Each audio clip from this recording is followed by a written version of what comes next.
¿Me oís? Ahí. Me llamo Paula Redondo. Trabajo en IMDEA Agua, que es un instituto que está en Alcalá de Henares, en el que hay diferentes grupos que estudiamos pues, una gran variedad de cosas. Yo estoy en el departamento de ecotoxicología. Y bueno, yo llevo ya 8 años trabajando en estudiar los efectos de los microplásticos. Y hoy os voy a hablar principalmente de los impactos del plástico en general. A ver, ¿alguno de vosotros ha ido al campo, ha ido a la playa y se ha encontrado imágenes como esta? O sea, habéis visto un cúmulo de basura en el que había también desechos plásticos. Vale. ¿Y podría alguno de vosotros decirme cuánto cree que tarda una botella de plástico en desaparecer? ¿Una estimación? Pues para los que no lo sepáis, tarda 450 años en degradarse una botella de plástico en el medio ambiente. ¿Y sabéis cuántas botellas de plástico se venden cada minuto? 1 millón. Con esto os podéis hacer una idea de la problemática que supone la contaminación por plástico actualmente. ¿Habéis oído hablar de los microplásticos? Porque yo creo que bueno, fue una palabra muy popular, sobre todo hace unos años, y hay gente que todavía no sabe lo que son. Pero bueno, yo os lo voy a explicar.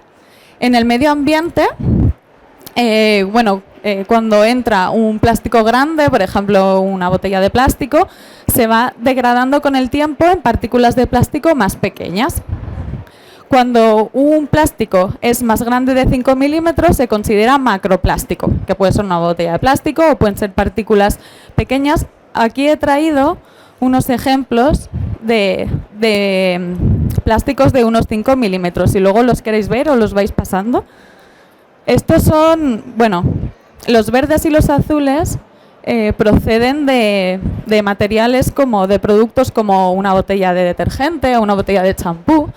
El verde es polipropileno, el azul es polietileno y los rojos son fibras de una manta del IKEA que es de poliéster.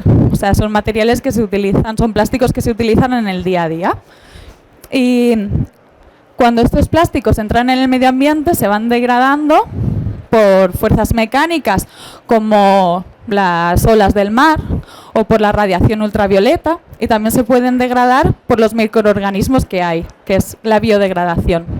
Y a medida que se van haciendo más pequeños, pues pueden llegar hasta, por ejemplo, menor de 1 micra y se les consideraría nanoplásticos. Para que os hagáis una idea, el diámetro de un pelo son 70 nanómetros. O sea, un nanoplástico es muy, muy, muy pequeño. Aquí os voy a pasar lo que serían los microplásticos, ya cuando tienen un tamaño inferior a 5 milímetros, las fibras y los fragmentos.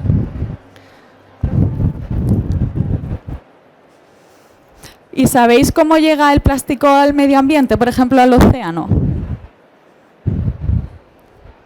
He puesto esta imagen que ilustra más o menos cuáles son las principales fuentes de los plásticos que entran en el océano. El 80% del plástico que entra en el océano procede del plástico que entra por el río o por las zonas costeras. Los plásticos que se desechan, que se tiran al río, por ejemplo, acaban en el mar. Y luego hay un 20% que procede del mismo océano, por ejemplo, de las redes de pesca. Y estos plásticos luego van a interactuar con los animales que se encuentran en el océano. Por ejemplo, uno de los problemas que ocurre es el enredo de las redes de pesca en los organismos. No sé si habéis visto algunas fotos, ahora os las voy a enseñar. Luego, otra de las formas que tienen de interactuar con los animales es por su ingesta. Hay algunos animales que se pueden comer estos plásticos, que al final va a depender de pues, el tamaño que tenga el organismo y que pueda ingerir un tipo de plástico u otro. Aquí. Bueno, estas son imágenes que probablemente hayáis visto en algún momento, donde se ven a los diferentes animales que se enredan en las redes de pesca. Y esto no afecta solamente a los animales marinos, sino también, por ejemplo, las aves se pueden enredar en las redes de pesca. Y aparte de eso, de estos enredos, estos animales pueden ingerir estas redes o pueden ingerir otro tipo de plásticos. Ahora os voy a poner un vídeo de una especie de zooplancton que es mucho más pequeño, forma parte de la base de las redes tróficas por encima del fitoplancton y se encuentran en la superficie de los ecosistemas porque se alimentan del fitoplancton que necesita luz para crecer. Y vais a ver cómo pueden ingerir estos plásticos, que en este caso son fluorescentes.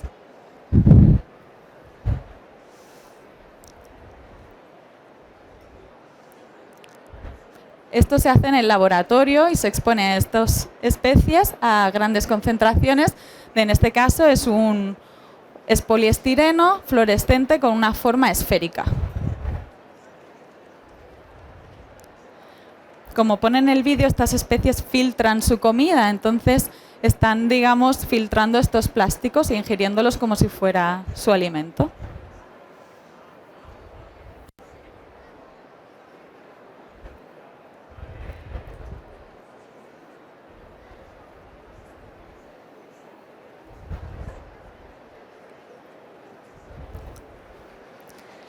Bueno, ¿vosotros creéis que esto sucedería en el medio ambiente? Esto que habéis visto que se hace en el laboratorio, ¿creéis que en el medio ambiente va a ser igual? A ver, en el medio ambiente esto sería, por ejemplo, un tipo de plástico que tiene una forma esférica y que es de un polímero. Pero luego, en realidad, en el medio ambiente vas a encontrar una mezcla de plásticos, ¿no? O sea, vas a encontrar fibras, vas a encontrar fragmentos, como los que os he enseñado. Eso va a ser una mezcla y es lo que se van a encontrar los animales. Y luego, además, en estos experimentos que a veces se hacen en el laboratorio, solo ponen el plástico. Entonces, si el animal solamente encuentra el plástico, va a ingerir el plástico. Pero cuando hay comida, esta ingesta se suele reducir en general. Pero bueno, los efectos que se pueden encontrar van a variar según el tamaño que tenga el plástico, si se puede ingerir o no, por el tamaño que tenga, de la forma que tenga, de dónde se encuentra en el medio ambiente, porque como los polímeros plásticos tienen diferentes densidades, se pueden encontrar en la superficie, si flotan porque tienen menor densidad que el agua o pueden encontrarse en el fondo. O sea que unas especies encontrarán un tipo de plástico con mayor frecuencia que otros. Y luego va a depender del mismo organismo y de su comportamiento, porque si un organismo crea mucha bioturbidez en el sistema, se va a encontrar más partículas que si es, digamos, más tranquilo. Y otras de las cosas que sucede es que se puede ir transfiriendo en la red trófica. Por ejemplo, estos son los organismos que habéis visto en el vídeo. Si ellos ingieren el plástico, luego los peces que se alimentan de estas especies también pueden incorporar el plástico. Y luego tienen depredadores que también se van a ingerir a los peces que tienen esas partículas que han recibido de los organismos que ellos han ingerido. Nosotros en IMDEAGUA lo que hacemos es estudiar los efectos de los microplásticos a diferentes escalas. Esto es una foto de un sistema que tenemos en el laboratorio en el que simulamos un ecosistema y tenemos el sedimento, tenemos la comida de las especies, esta es Limnea stagnalis, que es un caracol, y esto que veis aquí son los plásticos que os he enseñado antes. En el sistema las fibras se van a depositar en el fondo porque tienen mayor densidad y, por ejemplo, el polietileno y el polipropileno se suelen encontrar más en la superficie.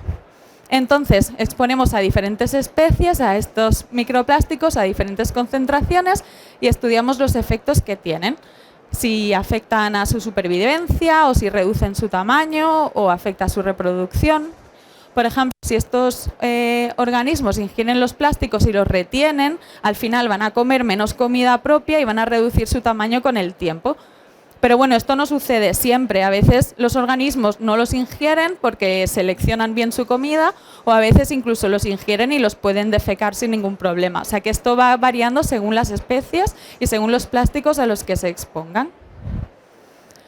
Y luego, cuando hemos estudiado los efectos a nivel de laboratorio con un tipo de especie o un grupito de especies, también hacemos ensayos en el campo a nivel de ecosistema para estudiar los efectos en el ecosistema.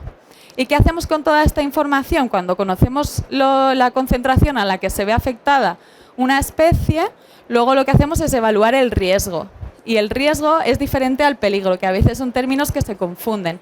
El peligro es algo que tiene el potencial de causarte un daño. Aquí te pone el ejemplo del tiburón.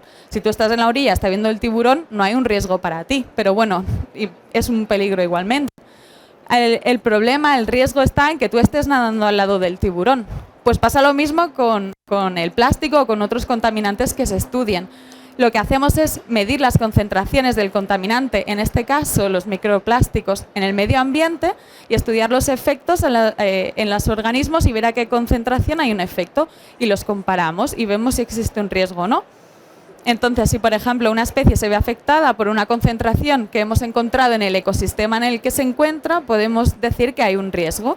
Pero si los efectos se encuentran a concentraciones mucho más altas que lo que encuentras en el medio ambiente, no habría un riesgo.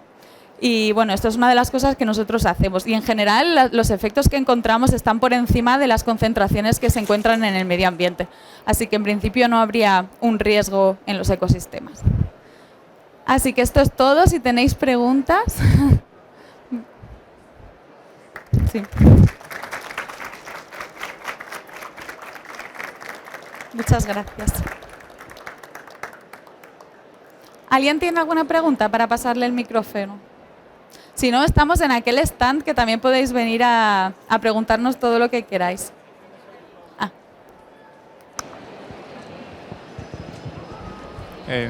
Sí, muchas gracias. No, quería preguntarte entonces cuáles son los organismos que comiendo el plástico lo mantienen dentro de sí y bueno, y cómo le afectan. Gracias por la pregunta.